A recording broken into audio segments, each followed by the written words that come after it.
Greatest comeback, जब युवा टोली ने अंग्रेजों की घर में बजाई बैंड।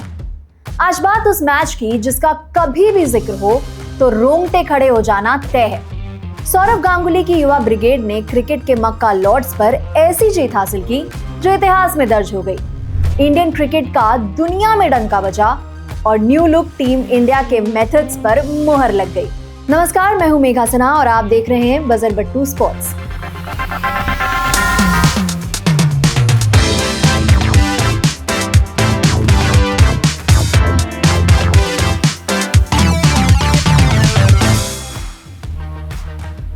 जुलाई 2002 भारतीय क्रिकेट इतिहास के सबसे मेमोरेबल डेज में से एक। इस दिन लॉर्ड्स पर जो कुछ हुआ वो आज भी भारतीय क्रिकेट फैंस के दिल में खास जगह रखता है। 7 फाइनल हारने की निराशा को पछाड़कर खिताबी जीत, 2 युवाओं ने वर्ल्ड क्रिकेट में अपनी पहचान बनाई। ड्रेसिंग रूम में कप्तान की जोशीली स्पीच और वो पल जिसने सबसे ज्यादा सुर्खियां बटोरी। खुशी में सौरव गांगुली लॉर्ड्स की बालकनी पर अपनी टी शर्ट घुमाते हुए। अरे ये टी शर्ट घुमाने की कहानी भी तो बेहद दिलचस्प है। इतने उतार चढ़ाव बहुत कम मैचेस में देखने को मिलते हैं, इसीलिए ये मैच खास है। नैटवेस्ट ट्रॉफी 2002 का फाइनल किस्से कहानियों से भरे रोमांच का परफेक्ट मैच है। 2002 में खेली गई ये नैटवेस्ट ट्रॉफी एक ट्राई सीरीज थी जिसमें इंडिया और इंग्लैंड के अलावा श्रीलंका ने भी हिस्सा लिया। लीग स्टेज में इंडिया का प्रदर्शन सबसे शानदार रहा। टीम ने 6 में से 4 मैचेस जीतकर फाइनल में जगह बनाई। इंग्लैंड ने 6 में से 3 मैचेस जीते, जबकि श्रीलंका सिर्फ 1 मैच जीत सका और टूर्नामेंट से बाहर हो गया। तो फाइनलिस्ट बनी इंडिया और इंग्लैंड। 13 जुलाई 2002 को लॉर्ड्स स्टेडियम दर्शकों से खचाखच भरा था। इंग्लैंड के कप्तान नासिर हुसैन ने टॉस जीता और पहले बैटिंग का फैसला किया। ये वो दौर था जब टीम इंडिया रन चेज में ज्यादातर स्ट्रगल किया करती थी। इसका एडवांटेज हर टीम उठाने की कोशिश करती थी और इंग्लैंड इससे अनजान नहीं था। एक और थ्योरी ये भी थी कि टीम इंडिया फाइनल्स का प्रेशर नहीं झेल पाती, तभी तो 7 फाइनल से टीम को खाली हाथ लौटना पड़ा था। इंग्लैंड की पारी शुरू करने के लिए निक नाइट और मार्कस ट्रेस्कॉटिक क्रीज पर पहुंचे। उनके बीच 42 रन की साझेदारी ने इंग्लैंड को एक सधी हुई शुरुआत दी, जिसे जहीर खान ने 8वें ओवर में नाइट को बोल्ड करके तोड़ा। लेकिन ये तो बस तूफान से आने के पहले की शांति थी, क्योंकि इसके बाद क्रीज पर आए इंग्लैंड के कप्तान नासिर हुसैन और ट्रेस्कॉटिक ने मिलकर इंग्लैंड की पारी को वो गति दी जिससे टीम इंडिया ओवर दर ओवर मैच में पिछड़ती चली दिखी। एक और ट्रेस्कॉटिक ने मात्र 41 गेंदों में अपना अर्धशतक पूरा किया। दूसरी ओर हुसैन ने धीमी शुरुआत के बाद रफ्तार पकड़ी और टीम इंडिया अगले 30 ओवर तक अगली सफलता के लिए तरसती रही। इन दोनों ने दूसरे विकेट के लिए 177 गेंदों में 182 रन जोड़े। ट्रेस्कॉटिक के 109 और हुसैन के 115 रन इंग्लैंड के विशाल 325 रन के टोटल की नींव बने। हुसैन के लिए यह उनके 15 साल के करियर का इकलौता सेंचुरी था, जिसके बाद उन्होंने ड्रेसिंग रूम की तरफ अपना जर्सी नंबर दिखाकर एक आक्रामक सेलिब्रेशन भी किया। उस सीरीज में फाइनल से पहले हुसैन ने 6 पारियों में 25.8 की औसत से 129 रन बनाए थे, जिसके बाद प्रेस ने टीम में उनके स्थान को लेकर सवाल भी उठाए थे। ट्रेस्कॉटिक के 37वें ओवर में कुंबले के हाथों आउट हो जाने के बाद इंग्लैंड ने 79 गेंदों में 98 रन बनाए, जिसमें फ्लिंटॉफ के 32 गेंदों में 40 रन का भी बड़ा योगदान था। इंडिया के पास इस मैच में केवल 2 ही स्पेशलिस्ट सीमर्स थे, जहीर खान और आशीष नेहरा, और दोनों ने ही 6 से ऊपर की इकोनॉमी से रन लुटाए। इंग्लैंड की पारी 325 पर समाप्त हुई। भारतीय खिलाड़ियों के चेहरे पर टेंशन साफ नजर आ रही थी। उस वक्त ओडीआई क्रिकेट में इससे बड़ा टोटल सिर्फ एक बार ही चेज किया गया था। पारी के ब्रेक के दौरान भारतीय खिलाड़ी ड्रेसिंग रूम में लौटे। वहां सन्नाटा पसरा हुआ था। इधर 8वां फाइनल भी हाथ से जाता हुआ दिख रहा था। तभी कप्तान सौरव गांगुली की आवाज उस सन्नाटे को चीरती है। कप्तान कहते हैं, इंग्लैंड ने रन बनाए हैं, हम भी बना सकते हैं। हमें अच्छी शुरुआत करनी होगी। अगर हम शुरुआत के 15 ओवर में विकेट नहीं गंवाते और अच्छा स्कोर बनाते हैं तो हम ये मैच जीत सकते हैं। दादा की ये स्पीच खिलाड़ियों का जोश जगाने का काम करती है। फिर खुद कप्तान क्रीज पर गए और अपने ओपनिंग पार्टनर वीरेंद्र सहवाग के साथ मिलकर इसका उदाहरण पेश किया। जैसा गांगुली ने कहा था, भारत पहले 14 ओवर में विकेट गंवाए बिना 100 रन पार कर गया। ऐसे बहुत कम बल्लेबाज होते हैं जिन्होंने सहवाग जैसे आक्रामक ओपनर को 100 रन की पार्टनरशिप में आउटस्कोर किया हो, लेकिन गांगुली ने साझेदारी में 43 गेंदों में 60 रन बनाकर अपनी बात को सही साबित कर दिया। गांगुली 15वें ओवर में एक और बड़े शॉट की फिराक में अपना विकेट गंवा बैठे, लेकिन पहले विकेट के पतन के बावजूद भारत की मैच पर पकड़ ढीली नहीं पड़ी। फिर इंग्लैंड ने धीरे धीरे दबाव बनाना शुरू किया। अगले 40 रन में भारत की आधी टीम पवेलियन लौट गई। टूर्नामेंट में इंडिया के highest scorer Sachin Tendulkar 14 run बनाकर एशले जाइल्स की गेंद पर बोल्ड हो गए। दिनेश मोंगिया और राहुल द्रविड़ भी सिंगल डिजिट में आउट हुए। 106 बिना किसी नुकसान से भारत का स्कोर गिरकर 146 पर 5 विकेट हो गया। स्टेडियम खाली होना शुरू हो गया। फैंस ने टीवी बंद कर दिया और मान लिया कि अब सारी उम्मीदें खत्म हो चुकी हैं। इंग्लैंड मैच में बहुत आगे निकल चुका है, लेकिन यही से मैच ने वो मोड़ लिया जिसकी किसी को भी उम्मीद नहीं थी। क्रीज पर आए युवराज सिंह और मोहम्मद कैफ, टीम के 2 युवा और इनएक्सपीरियंस्ड खिलाड़ी। कैफ की एंट्री पर इंग्लैंड के कप्तान नासिर हुसैन ने स्लेजिंग की।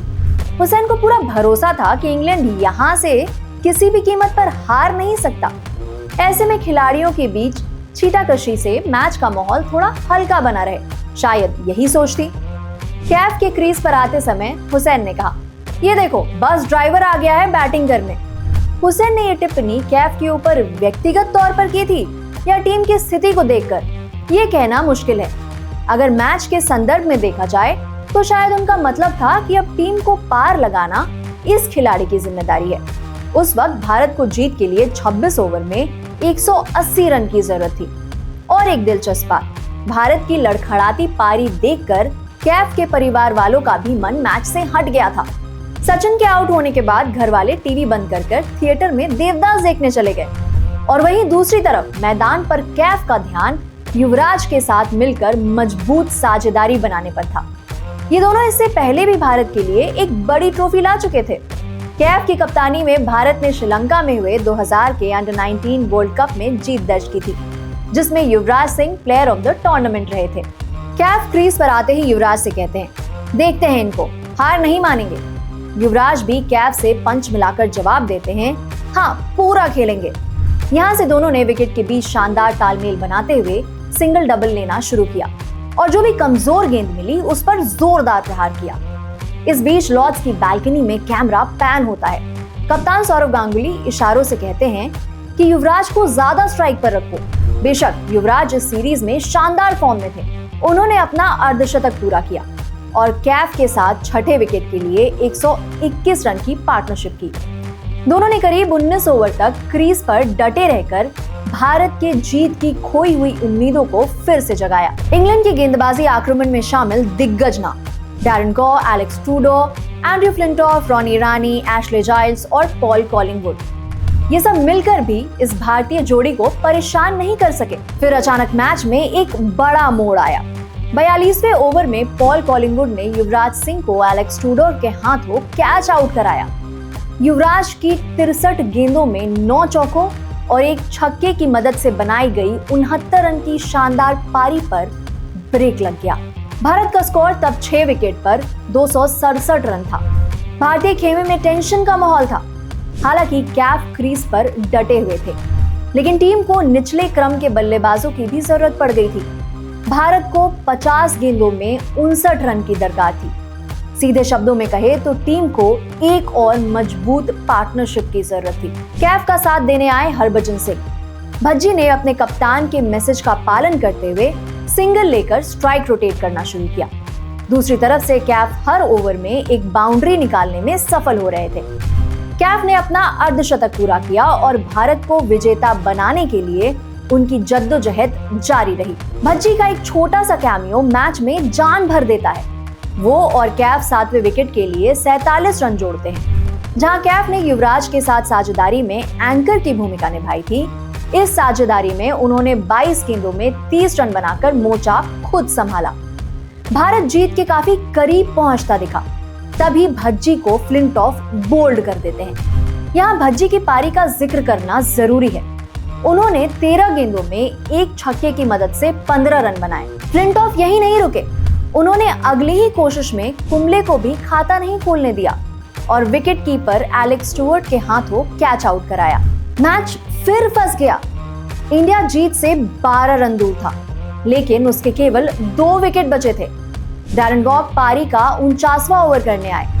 पहली 5 गेंदों में उन्होंने सिर्फ 5 रन खर्च किए। फिर कैफ को आखिरी गेंद पर थर्ड मैन की दिशा में एक बाउंड्री मिल गई। गेंद उनके बल्ले के बाहरी किनारे से निकलकर सीमा रेखा के पार चली गई। भारत अब ऐतिहासिक जीत से केवल 2 रन दूर था, लेकिन गेंद अब फ्लिंटॉफ के हाथों में थी, जो मैच का रुख बदलने की काबिलियत रखते थे। स्ट्राइक पर थे जहीर खान। पहली गेंद पर जहीर ने डिफेंड किया, कोई रन नहीं। दूसरी गेंद लेग स्टंप के बाहर गई। जहीर शॉट खेलने से चूक गए। इंग्लैंड ने जोरदार अपील की। इंडिया ने वाइड की मांग की, लेकिन अंपायर ने गेंद को डॉट करार दिया। तीसरी गेंद पर जहीर ने कवर्स की दिशा में हल्के हाथों से शॉट खेला। कैफ स्ट्राइकर्स एंड की तरफ दौड़े और डाइव लगाकर अपना विकेट बचाया। इंग्लैंड की ओर से ओवरथ्रो हुआ और कैफ जहीर ने दूसरा रन भी पूरा कर लिया और इसी के साथ भारत ने एक आइकॉनिक जीत अपने नाम कर ली। गांगुली ने बालकनी में अपना टी शर्ट उतारकर हवा में घुमाया। एंड्रयू फ्लिंटॉफ को वानखेड़े स्टेडियम पर टी शर्ट उतारने का जवाब मिल गया, वो भी क्रिकेट के मक्का लॉर्ड्स की बालकनी में। पूरी भारतीय टीम जश्न में डूब गई। कप्तान गांगुली दौड़ते हुए कैफ से जाकर लिपट गए। ये नजारा जितनी बार देखा जाए मन नहीं भरता। सौरव गांगुली ने फिर लॉर्ड्स की पिच को चूमा। मोहम्मद कैफ को 75 गेंदों में 6 चौकों और 2 छक्कों की मदद से नाबाद 87 रन की यादगार पारी के लिए प्लेयर ऑफ द मैच चुना गया।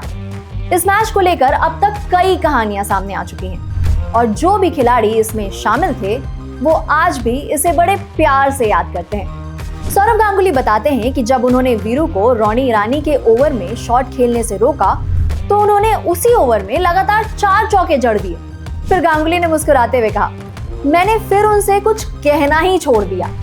गांगुली को आज भी बालकनी में टी शर्ट उतारने का थोड़ा मलाल है। वो कई जगह स्वीकार कर चुके हैं कि जोश में ऐसा हो गया, लेकिन शायद ऐसा होना नहीं चाहिए था।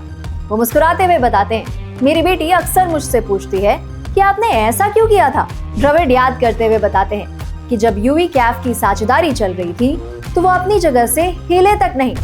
डगआउट में सबको लग रहा था कि ये साझेदारी उनकी वजह से टिकी रही है। जब बाथरूम जाना होता तो ओवर के ब्रेक में जाते और वापस आकर वही बैठ जाते।